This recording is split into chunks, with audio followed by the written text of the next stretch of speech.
Corb, hang out. All right, so we're gonna try this again. I'm not gonna blame Palm America, but he's the only person who touched my camera besides me, and it's the only time he's touched the camera in any of these videos, and it didn't work. So, take two. So, I wanted to talk about fructose. And we were talking to the camera, so I'm talking to you, Brian, you ladies over there.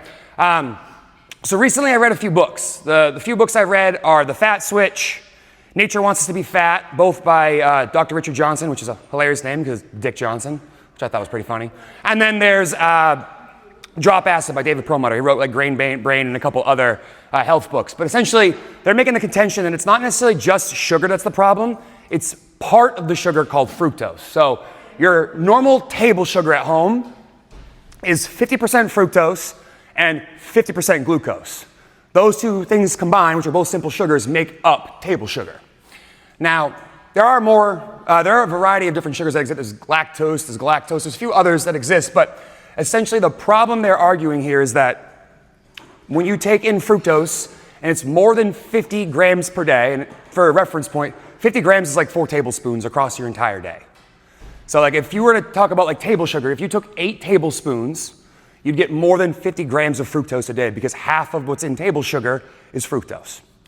So the argument here is that when you consume a diet that is higher in fructose, you start to have some downstream effects that affect you negatively, pushing you towards diabetes. So basically the contention here is like every time we eat, the meal that we're eating either pushes us one step closer to dysfunction or one step closer to health. So when you look at that poster back there and it says eat meat and vegetables, nuts and seeds, some fruit, little starch, and no sugar, the no sugar is because we're trying to avoid fructose. Now, again, table sugar is 50-50. Things like high fructose corn syrup range between 40 and 60%. Honey is like 40% fructose. Fruit is like 1 to 10%. And the reason why it's so little, even though fructose is the main sugar in fruit, is that most of fruit is water and fiber. So 1 to 10% of a piece of fruit is fructose, and then roughly 5 to 15% in starches like sweet potatoes, squashes, things of that nature is fructose, which is why they are more preferred options. As you see, 1 to 10% or 5 to 15% is far less than 50%. So one of the reasons why you can see up there, you say some fruit, little starch, is because the fructose content is significantly lower, and we contend that fructose is the problem with all of this. So how fructose affects the body, I've got like essentially 5 different locations or 5 different parts of your body that are affected because of the consumption of fructose. First one is your brain. When fructose enters your system, it triggers the same parts of your brain that you get from addiction. So the opioid receptors in your brain that you'd get from, taking opioids or cocaine or alcohol are lit up in the same way that sugar does. Begins to cause leptin resistance, which essentially is a signal from your gut that is created when you are full that tells your brain, turn that off. Turn off the eating switch. I don't want to eat anymore. Well, when you take large numbers of sugar in, you start to turn off that leptin response, or you basically become like numb to it. Your gut is saying stop, stop, stop, and your brain's like, let's keep going. So you start to turn that off. And then last but not least, it's a stimulant. Probably just felt this at Thanksgiving, right? You eat a piece of pie, feel pretty good right after, kind of gets you jolted for a few seconds. Well, your body becomes addicted to that feeling, and it wants to keep craving that and going after it, which is why like you could go over and have a slice of pie, and then like 15 minutes later you have another slice of pie, and 15 minutes later you have another slice of pie. You don't do that with eggs. You don't eat like a dozen scrambled eggs and then go, you know what I go for? Another dozen scrambled eggs. It just doesn't work that way. So the brain is affected. Liver is affected, becomes fatty liver. Essentially, when you take in high amounts of fructose, your liver responds by upping your triglycerides and releasing fat into your bloodstream. You guys know what foie gras is? I'm probably saying that terribly wrong, but it's basically foie gras. How do you say it? Foie gras. I can't say the word. But it's goose liver, right? So they used to feed geese fruit, and they figured out if you feed a geese fruit, all of a sudden the liver gets fatty and it's delicious, and it becomes a delicacy. So the same thing happens to you. So you can get fatty liver both from alcohol, which is typically how most people hear about this, or you can get what's called NAFLD, which is non-alcoholic fatty liver disease. So basically you start to have dysfunction of your liver, you have increased blood triglycerides, and you start to get inflammation.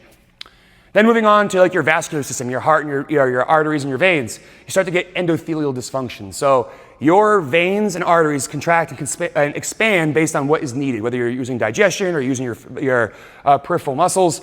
And essentially it doesn't work the way it's supposed to anymore. You get that hardening of the arteries, which they talk about plaque being the issue with heart attacks. That is a thing. that does happen, but a lot of that happens because of the hardening of the arteries. So instead of an artery that's able to expand and contract as needed, it becomes either contracted or expanded, and if that builds up, it doesn't flush anymore, and all of a sudden we start to get hypertension and things of that nature. You get kidney dysfunction, you get renal injuries, you start to get what's called glomerular hypertension, which basically means the things that in your kidneys that filter the blood start to get inflamed, and they start to constrict elsewhere and cause essentially symptoms of hypertension. And then last but not least, your adipocytes, which are basically the parts of your body that tell when it's time to break down fat to turn it into energy.